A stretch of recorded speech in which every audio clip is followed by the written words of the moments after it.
సజీవయాగంగా సమర్పించేదాన్ని ఏమంటారనంటే burnt ఆఫరెంట్ అంటారు. దహన బలి, దహన బలిగా అర్పించాలి. గ్రంథంలో దహన బలి అర్పించడం అనేది దేనికి ఎలా చెప్పబడ్డదనంటే, లేవికాండాన్ని మీరు చదివితే కనుక దహన బలి గురించి మాట్లాడుతున్నప్పుడు ఏం చెప్పాడనంటే, సంపూర్ణముగా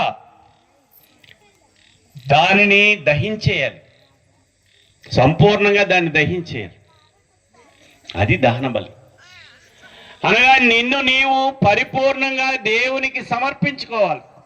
నీ అవయవాలను దేవునికి అర్పించాలి, నీతికి సాధనాలుగా చేయాలి. నీ శరీరమును దేవుని చిత్తానుసారంగా నడిపించాలి.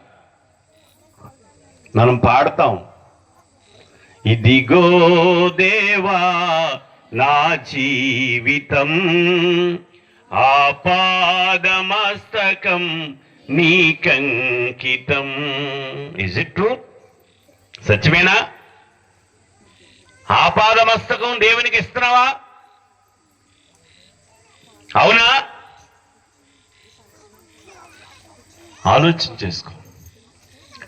90% మంది క్రైస్తవులు ఆపాదమస్తకం దేవునికి ఇవ్వట్లేదు. అనేక సందర్భాల్లో దేవుడు అడిగాడు, అనేక సార్లు దేవుని ప్రజలే దేవుని విసిగించిన సందర్భాలు ఉన్నాయి.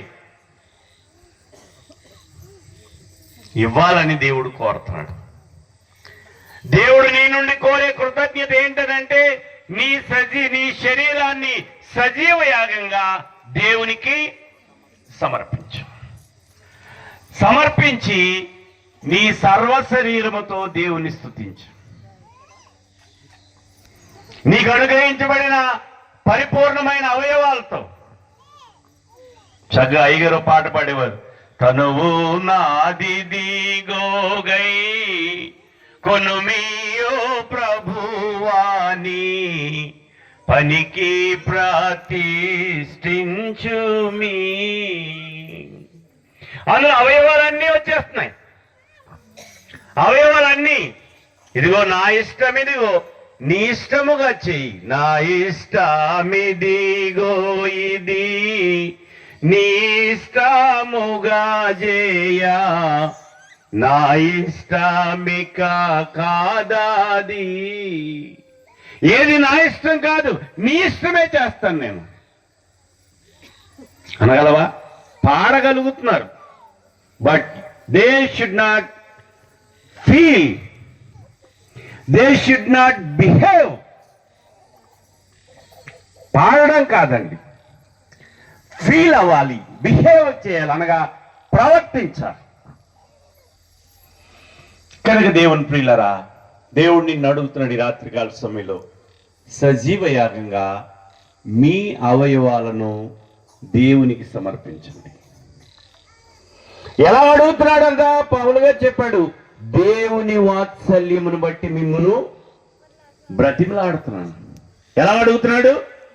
బ్రతిమలాడుతూ అడుగుతున్నాడు. ఇస్తావా? Are you ready to give?